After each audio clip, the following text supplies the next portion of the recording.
This week on the Communicators, a discussion on a new FCC and the future of broadband in the U.S. with David Cohen of Comcast Corporation.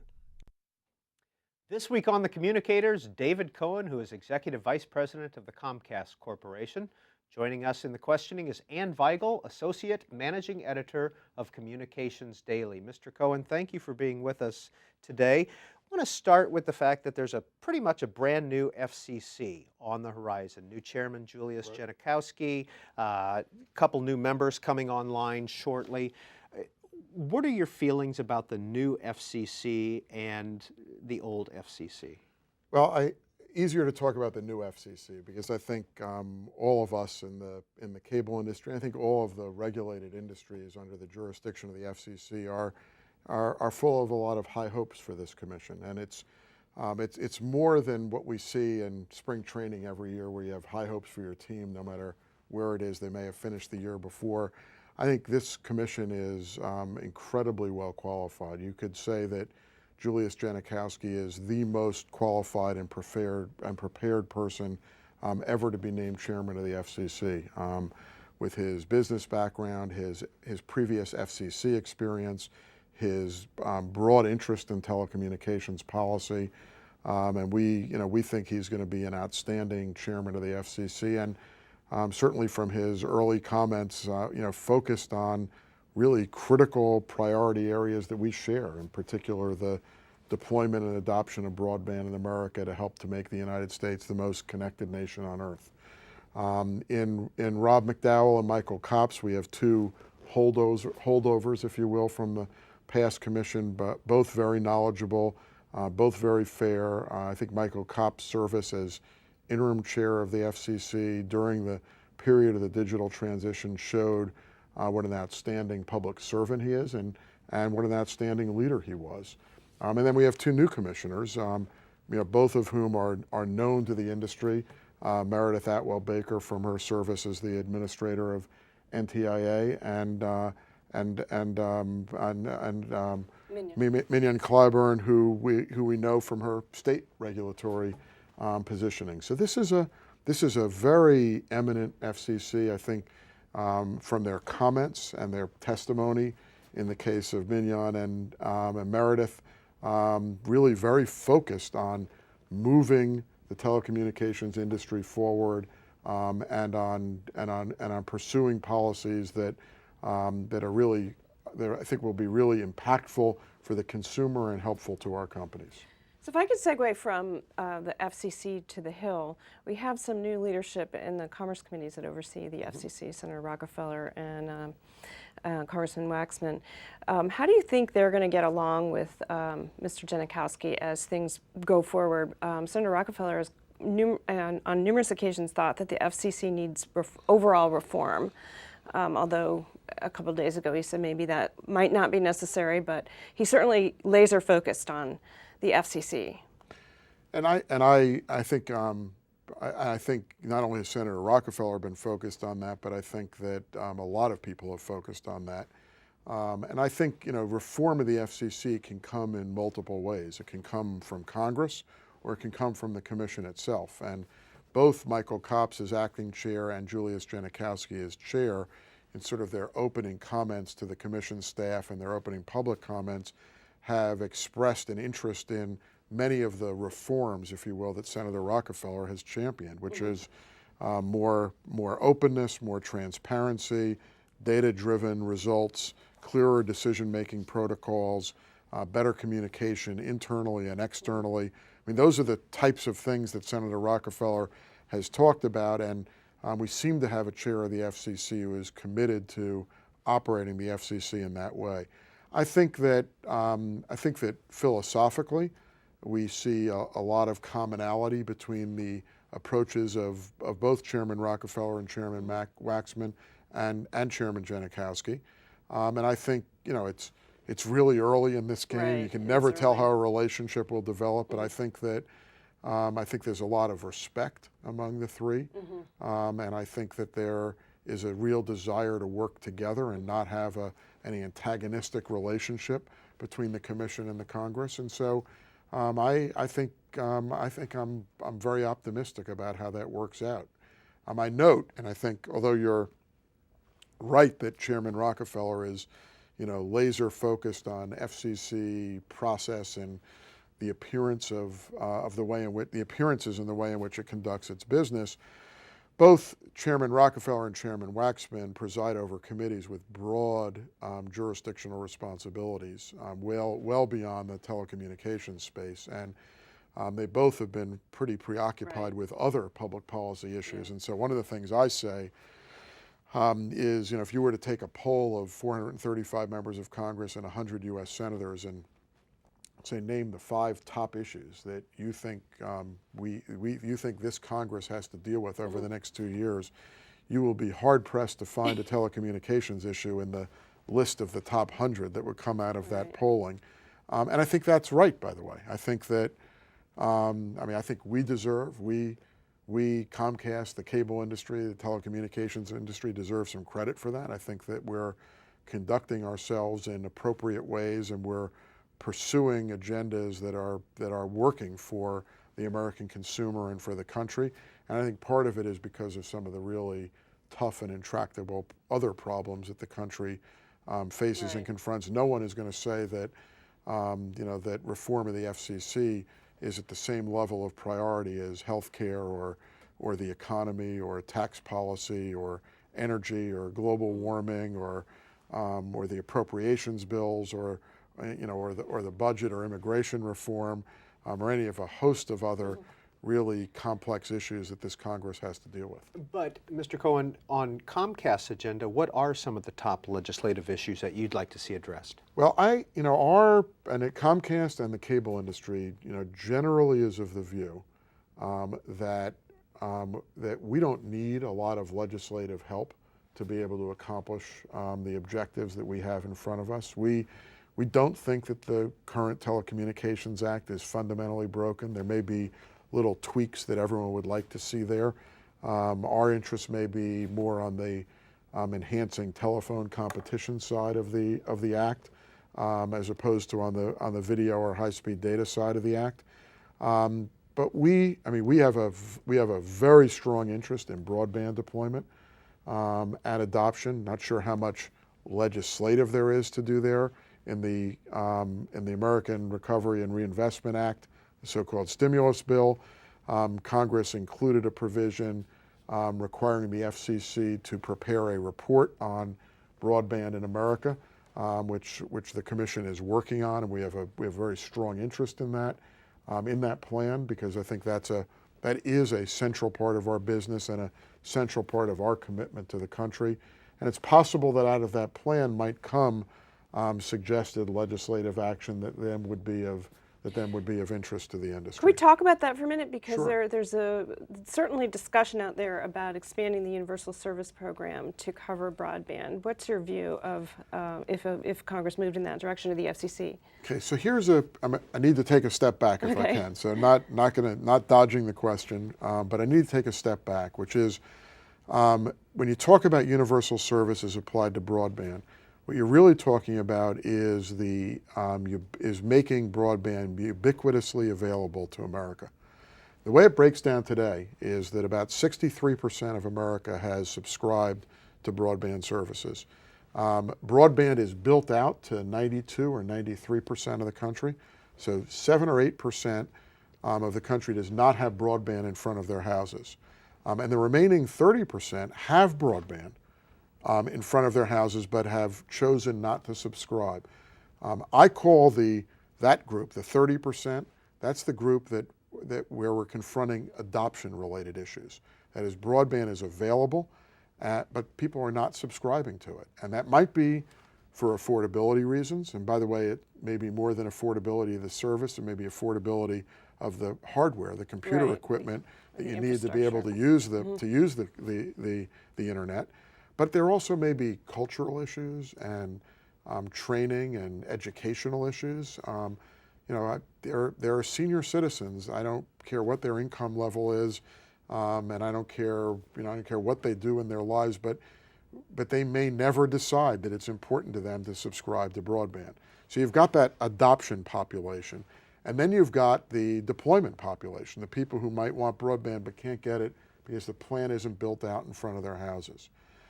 So I tell that story because I think most of the dialogue that we hear is around the deployment issues. It's around getting broadband built out to all of America. But And I'm USF not- could help with that. Right, and I'm saying, and that's where the USF, and that's what I'm getting to. Okay, And sorry.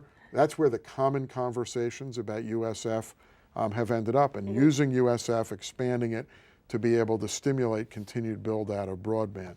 But statistically, and I'm not against ubiquitous deployment of broadband, not against public policies that would facilitate that, but statistically speaking, there are 4 times as many Americans today who are not subscribing to broadband because of adoption-related issues as opposed to the deployment-related issues. And I think if America is to become the most connected nation on earth, we need to have an appropriate public policy and public dialogue focus on those adoption-related issues as well as on the deployment-related issues. So I give you that by way of background to say that some combination of use of government subsidy through stimulus funding or otherwise, potential use of USF funding on the deployment and maybe on the adoption side too, are a series of public policies that absolutely should be examined.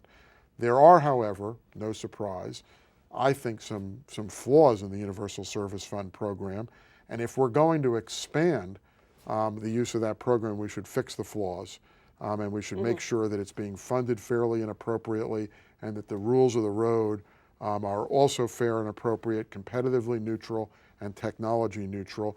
And I think you're right. I think that is likely to be a part of the FCC's work in this broadband plan. And Peter, that might well be a place where there is a need for some federal legislation after the fact to fix the USF fund, as well as to make appropriate amounts of that funding available. And again, I'm going to make this pitch, not only for deployment-related issues, but for adoption-related issues. Mr. Cohen, in Comcast's comments on the broadband deployment plan to the FCC, Comcast wrote that the goal of the broadband deployment plan should be to promote continuing investment in broadband networks, not stifle it through burdensome and unnecessary regulations.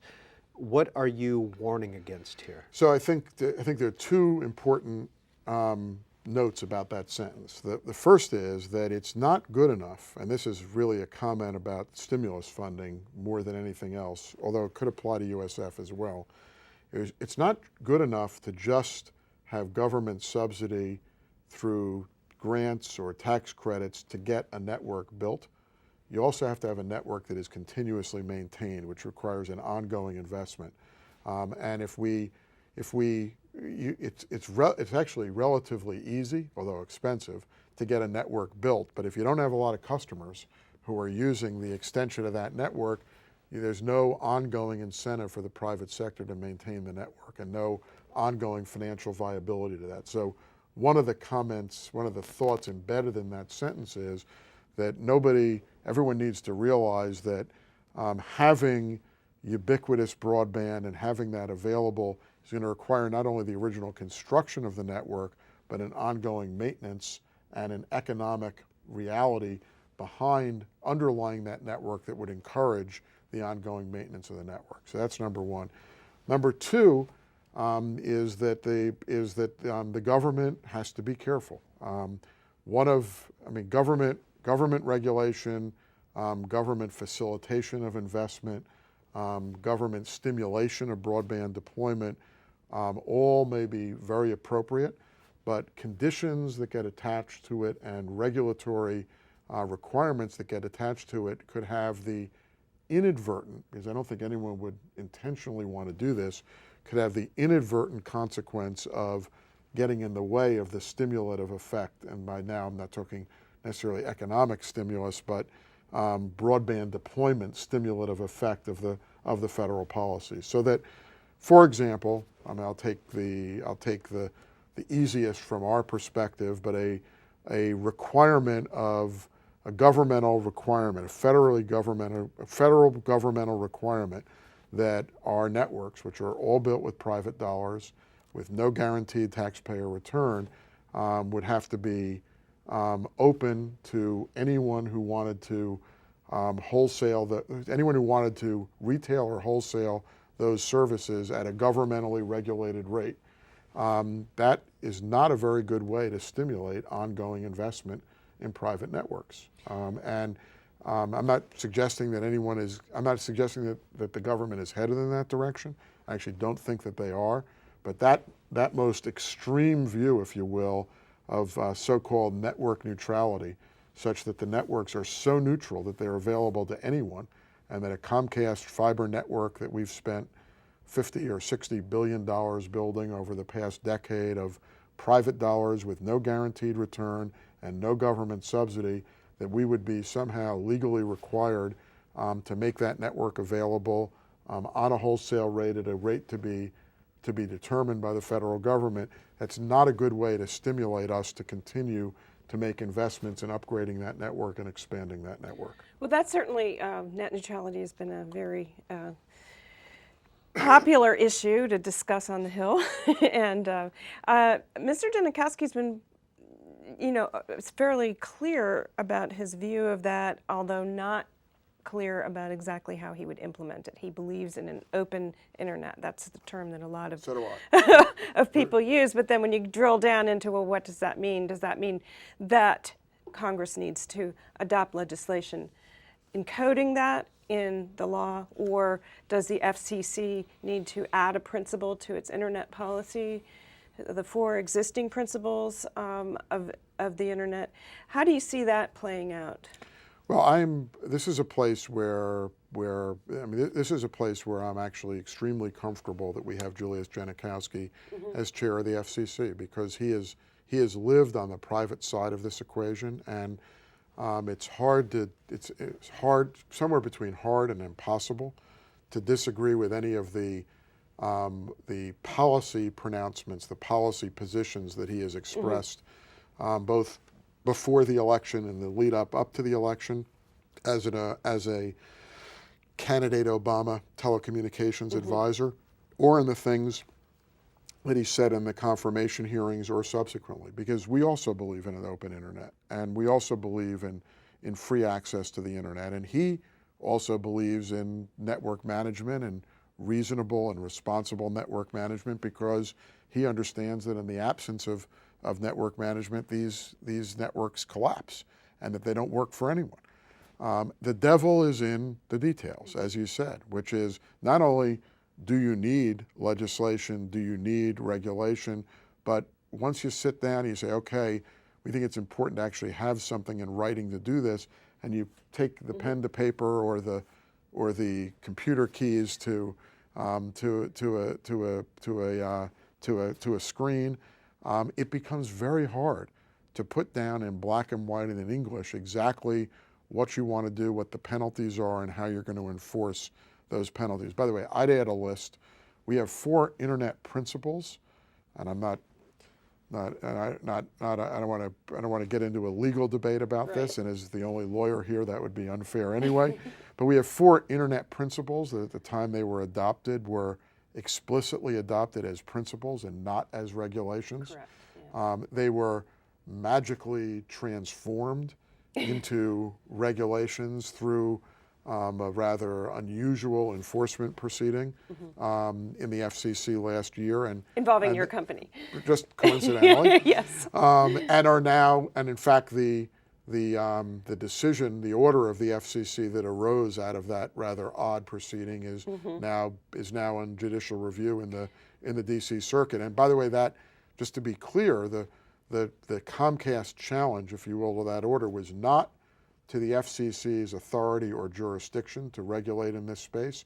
It was to the procedure that was used to convert unenforceable, non-regulatory principles into enforceable regulations without a proceeding to accomplish that. So I think one of the predicates to, before you get to a 5th principle, is whether the FCC should go through a proceeding to convert the 4 existing principles into enforceable regulations, and in doing so, whether there are other principles, whether it's a 5th or a 5th or a 6th, that would get added to those principles to help to appropriately guide ISPs in their conduct of management of their networks.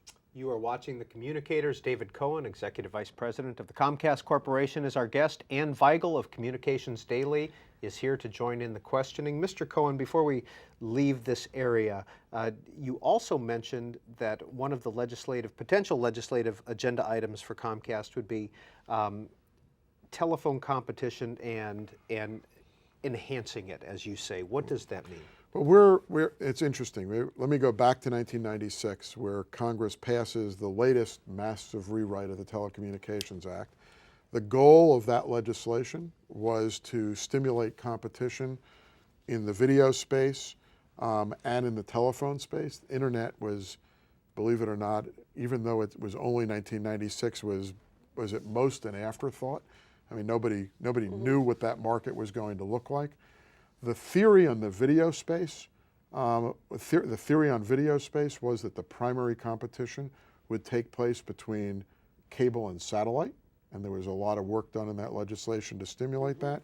And the theory in the telephone space was that the competition would take place between the long-distance carriers and the RBOCs, the old operating local bell companies. So the competition would take place between AT&T and MCI on the one hand, and Verizon and Qwest and SBC on the other hand. So there are lessons to be learned here. The irony is that the 96 Act succeeded beyond anyone's expectations.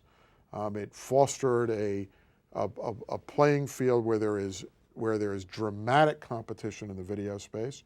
It did stimulate competition between cable and satellite, but it also ended up facilitating competition between the bells and cable and satellite, so that we are now to the point where in many sections of this country there are 4 competitive alternatives available for video: a cable, one of the bells, and 2 satellite companies. In the telephone space, it stimulated massive competition as well, not between the long-distance carriers and the bells, who seem to have been combined again, literally, but between the cable companies and the bells, now combined with the long-distance companies.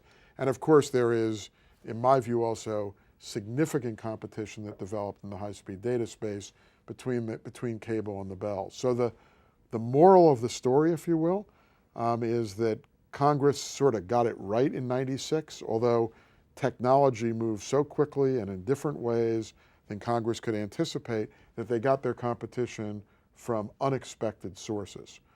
Because of that is because the structure of the 96 Act was designed to facilitate competition between long-distance carriers and the bells, and there was no sense that the cable companies were going to be in the telephone business. Some of the telephone-related provisions in the Telecom Act are, in our view, not perfectly designed to be able to facilitate the type of competition that's developed in the telephone world. And there are potential confusing jurisdiction between state governments and the federal government. Our telephone product, and almost all of the cable industry's telephone product, is a VoIP product, a Voice over Internet Protocol product, which we believe is not subject to state regulation. Some states agree with that. Some states have taken an alternative view. So we've got a little bit of a mishmash of state and federal regulation governing our business. And there are a variety of disputes. These are not major disputes. I'm not trying to make that big a deal out of them.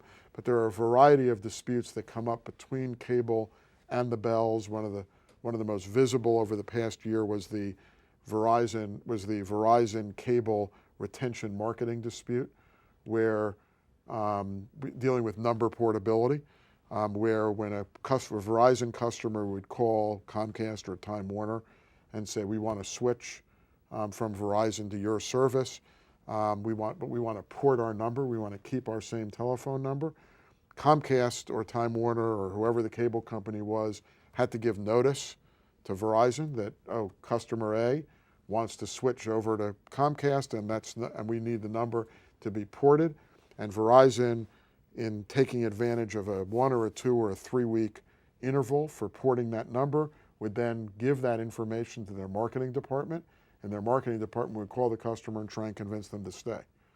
In our view, that was a breach of the confidentiality provisions of the Telecom Act. The FCC found in our favor, and Verizon appealed that case to federal court, and the federal court sustained the commission's action. So there are, and then later in the year we had the number of days of, actually this year, we had the number of days that the Bells had to port telephone numbers. Actually, the Bells and us. In the event Verizon's taking a customer back from us, how many days do we have to actually port the telephone number? You know, in wireless, you can stand in a wireless store in America and you can port the number while you stand there. In the telephone business, you know, Verizon was taking a week, 10 days to be able to port a number. I think they were down to less than a week, and the commission has come out with a phased approach of ultimately getting down to 2-day number portability. So it's that collection of issues that, between legislation and regulation, we think there could be some tweaks that would improve the competitive environment around telephone. Mr. Janikowski I don't have a lot of details on this, but we had an article in our newsletter this morning working on a truth in billing proposal. And as you know, on the Hill, there's been longstanding interest among some senators on the Commerce Committee for some type of national wireless framework.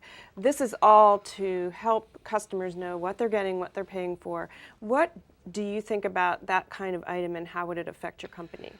I also haven't seen the details on it. I think it's interesting, at least on the telephone side. Let's limit this to the telephone side, because I think that's all that it applies to.